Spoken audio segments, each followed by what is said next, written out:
সায়ন্তনী ভেবে দেখল অফারটা খারাপ না।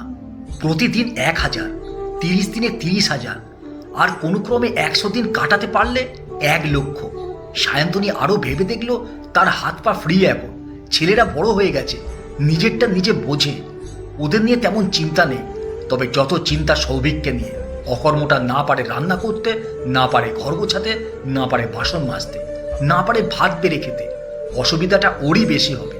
হোক অসুবিধা, জ্বলে পুড়ে মরুক, সায়ন্তনী তাই চায়। অফারটা তো ওই দিয়েছে, সে তো চেয়ে নেয়নি। মুখ ঝুলিয়ে ঝুলিয়ে বলেছে আমাদেরটা আমরা বুঝে নেব, তোমাকে কিছু ভাবতে হবে না, তুমি যাও, ইউ মে গো। অনেকদিন পর একটা মারাত্মক মৌকা পেয়েছে সায়ন্তনী। এবার অন্তত কদিন স্বাধীনভাবে থাকা যাবে, গল্প করা যাবে পুরনো বন্ধুদের সঙ্গে, মায়ের সঙ্গে। আর এবার সোজা হবে সৌভিক, বুঝবে কত ধানে কত চাল, বউ কত গুরুত্বপূর্ণ। মাতব্বরি ফলানো বেরোবে বাছাধনের। বাড়িতে বসে বসে শুধু বক্তৃতা, অফিস থেকে ফিরে শুধু হম্বিতম্বি। ব্যাগ গোছাতে গোছাতে ভাবলো সায়ন্তনী, সৌভিকের মাথাটা গেছে। সবাই জানে বিয়ের পর মেয়েরা বাপের বাড়ি করে। দুদিনের জন্য মায়ের কাছে যেতে পারলে মেয়েরা নেচে ওঠে। হদ্দ একটা বোকা সৌভিক, উল্টে আবার পার ডে 1,000। উফ, ভাবতেই পারছি না। সায়ন্তনী ব্যাগ গোছানোর মাঝে একটা চিরকুট হাতে সৌভিক দিল। সায়ন্তনীর হাতে সেটা দিয়ে বলল, একবার পড়ে দেখো, ভালো করে পড়ে সই করো। কন্ডিশন কিন্তু এদিক ওদিক হলে পয়সা কিন্তু মিলবে না, তখন চিৎকার করতে পারবে না। সায়ন্তনী সৌভিকের হাত থেকে চিরকুট নিল, মনোযোগ দিয়ে দেখল, তারপর হাসতে হাসতে বলল, কলম দাও। তবে আমারও একটা কন্ডিশন আছে, দুদিন পরেই কিন্তু কান্নাকাটি করে ফোন করবে না, এটা খুঁজে পাচ্ছি না, ওটা খুঁজে পাচ্ছি না, ওসব চলবে না। সৌভিক আর একবার হাসল, হাসতে হাসতে বলল, ঠিক আছে, ডান। সায়ন্তনী সই করার আগে দেখল কাগজটা আরেকবার। তাতে লেখা, 1, মিনিমাম 30 দিন থাকতে হবে। 2, আমার অথবা পুত্রদের সঙ্গে যোগাযোগ করা যাবে না, ফোন করা যাবে না। 3, মাঝপথে ব্যাক করলে টাকা মিলবে না। 4, কি কারণে বাপের বাড়ি গেছো সেটা কাউকে বলা নিষেধ। সায়ন্তনী আগাগোড়া ভালো করে পড়ে সই করে খুশি হয়ে বলল, ড্রাইভারকে বলে দাও আমাকে যেন পৌঁছে দিয়ে আসে। সৌভিক এবার একটু শক্ত হয়ে বলল, আগেই তো বলেছি একা যেতে হবে, ওপেনিং রুল ব্রেক। ওসব হবে না চাঁদু। একটু ভেবে সৌভিক আবার বলল, ঠিক আছে, তুমি যখন বলছো একটা টোটো ডেকে দিচ্ছি। সায়ন্তনী সেজে গুজে হাসি মুখে মিনিমাম 1 মাসের জন্য বাপের বাড়ি এলো। নিশ্চিত 1 মাস থাকবে। এইখানে একটু গোড়ার কথা বলা দরকার। একবার তুমুল ঝগড়ার পর রেগে সৌভিক বলেছিল বাপের বাড়ি 1 মাস থাকতে পারলে পার ডে 1,000 টাকা করে দেব। চ্যালেঞ্জ থাকলো, পারলে বাপের বাড়ি গিয়ে থেকে দেখাও। বাপের বাড়ি করা বেরিয়ে যাবে দুদিনে। কদিন আগে আবার ঝগড়া লাগে। সৌভিক তখন আগের শর্তের কথা বলে, আর তখনই সায়ন্তনী মায়ের কাছে যাবে বলে ঠিক করে। সৌভিকের শর্তে পার ডে 1,000। এর পরেরটুকু আপনারা বলুন কি হতে পারে। সায়ন্তনীকে একা দেখে সায়ন্তনীর মা শুভ্রা দেবী অবাক হলেন। এর আগে সায়ন্তনী কোনোদিন একা বাপের বাড়ি আসেনি। 2 ছেলের সাথে সৌভিক থাকতোই। সৌভিক এসে হেসে প্রথমেই শাশুড়িকে বলতো, বাবাকে গঙ্গার চুনো মাছ আনতে বলবেন মা, 2 দিন জমিও খাবো। আজ জামাইকে নাতিদের দেখতে না পেয়ে তিনি খুশি হলেন না, বরং একটু রুষ্ট হয়ে বললেন, আমার রবিসোম কই, ওরা কখন আসবে? জামাইকে অফিস থেকে এখানে আসতে বলিস। রবিসোম সায়ন্তনীর 2 ছেলের ডাক নাম।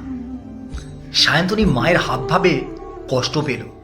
সুটকেস নিয়ে ঘরে যেতে যেতে বলল, কেউ আসেনি, কেউ আসবে না বলে হনহনিয়ে ঘরে ঢুকে গেল। মেয়ের কথার ধরন শুভ্রা দেবীর কানে কেমন বেমানান ঠেকল। এমন করে কোনোদিন সায়ন্তনী বলে না। নিশ্চিত মেয়ে স্বামীর সঙ্গে ঝামেলা পাকিয়ে এসেছে, রাগ করে এসেছে। শুভ্রা দেবী উদ্বিগ্ন হয়ে তড়িঘড়ি স্বামীকে ফোন করলেন, বললেন, এখনই সৌভিককে ফোন করো তো, দেখো না সায়ন্তনী একা এসেছে, আমার কিন্তু ভয় করছে, ছেলে দুটো ফেলে এসেছে, কি হয়েছে এখনই জিজ্ঞেস করো, তাড়াতাড়ি বাড়ি আসো। ঘণ্টাখানি হয়নি, এর মধ্যেই সায়ন্তনীকে ফোন করলো তার ছোট বোন কেয়া। কেয়ার বিয়ে হয়েছে রাঁচিতে।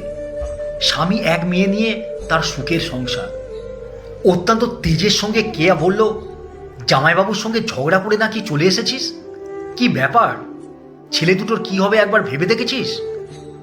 এর মধ্যেই খবর রাঁচি অবধি পৌঁছে গেছে। সায়ন্তনী অত্যন্ত অবাক এবং বিরক্ত হলো। বোনকে একটা ঝামটা দিয়ে বলল, ফোন রাখ, বলে নিজেই ফোনটা কেটে দিল। এই প্রথম সায়ন্তনী বোনের সঙ্গে এমন ব্যবহার করল। আধ ঘন্টা পর কেয়া মাকে ফোনে ফিসফিসিয়ে বলল, দিদি নিশ্চিত ক্যাচাল বাঁধিয়ে এসেছে। ডিভোর্স করেছে কিনা জিজ্ঞেস করো। সর্বনাশ হয়ে গেছে মা, বলেই অভ্যাস মতো কেঁদে ফেলল। এরপর 2 মিনিট যায়নি, ফোন করলেন ছোট পিসি। প্রথমে তিনি অন্তত 10 মিনিট উপদেশ দিলেন। বরের সঙ্গে তারা কিভাবে মানিয়ে চলতেন তার ফিরিস্তি দিলেন। শেষে একা বাপের বাড়ি আসাটা ঠিক হয়নি এটাও জোর দিয়ে বললেন। এখনই যেন সায়ন্তনী বরের কাছে ক্ষমা চেয়ে নেয়, সেটা শোনালেন অন্তত 5 বার।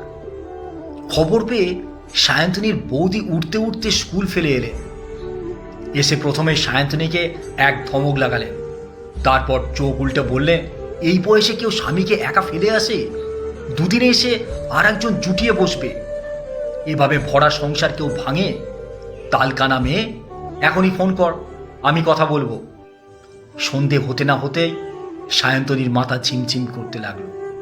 তার পারিবারিক আত্মীয় স্বজনদের চাপে কাউকে তিনি সঠিক কথাটা বোঝাতে পারলেন না। আকারে ইঙ্গিতে বললেও কেউ বিশ্বাস করল না। মায়াপুর সফর স্থগিত রেখে ফিরে এসেছেন হরিমোহন বাবু। তিনি ইস্কন দীক্ষিত, প্রায় বাড়ি থাকেন না। মেয়েকে ডেকে ভৎসনা করে মাথায় হাত বুলিয়ে কোনো কথা জিজ্ঞেস না করে জামাইকে ফোন করতে বললেন, আমি এখনই কথা বলবো। সায়ন্তনী বাবাকেও বোঝাতে ব্যর্থ হল। হরিমোহন বাবু কোনো কথা শুনলেনই না। বারবার বলতে লাগলেন, তুমি এখনই ফোন করো, আমি কথা বলবো। সায়ন্তনী বাবাকে অত্যন্ত ভালোবাসে, শ্রদ্ধা করে, ছোটবেলা থেকে ভয়ও পায়। বাবার কথা অমান্য করার ক্ষমতা সায়ন্তনীর অন্তত নেই। বাবার সামনে সৌভিককে ফোন করতে বাধ্য হলো সায়ন্তনী।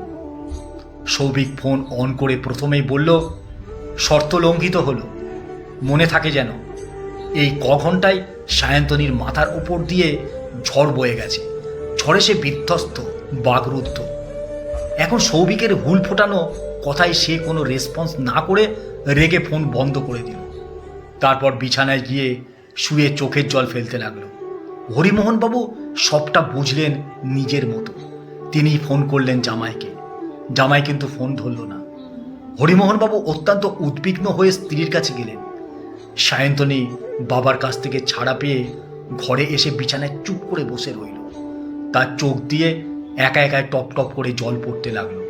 সে ভাবল, মেয়েরা বাবার বাড়ি একা এলে এত প্রশ্ন ওঠে, তার কি একা আসার অধিকার নেই? স্বাধীনভাবে একা আসতে পারে না? সে কি এই বাড়ির কেউ না? তার একবার ইচ্ছে হলো এখান থেকে পালিয়ে যায় এক্ষুনি।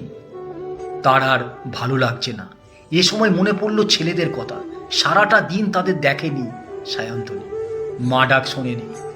একবারের জন্য তারা এসে বিরক্ত করেনি। কেমন ফাঁকা ফাঁকা লাগছে তার এখন, অসহায় লাগছে। রাত্রি 8টার সময় ধূমকেতুর মতো হঠাৎ সৌভিক হাজির।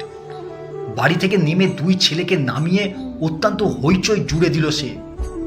নিজেই গাড়ির ডিকি খুলে অন্তত 3 প্রকার মাছ, 2 রকম মাংস বের করে বৌদিকে চিৎকার করে ডেকে বলল, সব রান্না করো, আজ পিকনিক হবে। রাত্রে ঘুমানোর আগে সৌভিক সায়ন্তনীর হাতে 30,000 টাকা একটা বান্ডিল দিয়ে হেসে বলল, তোমার পাওনা টাকা। আজ আর স্বামীর ওপর অভিমান করল না সায়ন্তনী, বরং সেও হেসে বলল, টাকা দিচ্ছ কেন? আমি তো হেরে গেছি। সৌভিক এবার সায়ন্তনীকে অবাক করে দিয়ে বলল, ধুর, হার হয়েছে আমার। ওরকম শর্তই রাখা উচিত হয়নি আমার। শুধু শুধু তুমি সারাটা দিন কষ্ট পেলে। মেয়েরা বাপের বাড়ি এলে এত প্রশ্নের সামনে পড়তে হবে ধারণাই ছিল না আমার। বৌদির কাছে সব শুনলাম। একটু থেমে সৌভিক আবার বলল, সারাটা দিন বাড়িটা একদম ফাঁকা ফাঁকা লাগছিল। সময় আর কাটে না, যেন জেলখানায় আছি। বাপরে বাপ, এই বয়সে বউ ছাড়া কেউ থাকে? ঝগড়া করলেও শান্তি, সময় তো কাটে। সায়ন্তনী এবার ধীরে ধীরে স্বামীর খুব কাছে গেল। তারপর বুকে মাথা রেখে বলল, আমারও লাফিয়ে বাপের বাড়ি আসা উচিত হয়নি, আর একটু ভাবা উচিত ছিল, কি বলো? সৌভিককে আলতো করে সায়ন্তনীর মাথার চুলগুলো নেড়ে দিয়ে বলল, এক কাজ করি, ছেলেরা দুদিন এখানে থাক, চলো আমরা কোথাও থেকে ঘুরে আসি, হারিয়ে যায়, যাবে? সায়ন্তনীর চোখ দিয়ে জল পড়ছিল। সে কোনো কথা বলল না, শুধু স্বামীর বুক থেকে মাথা না তুলে ধীরে ধীরে বলল, যাব।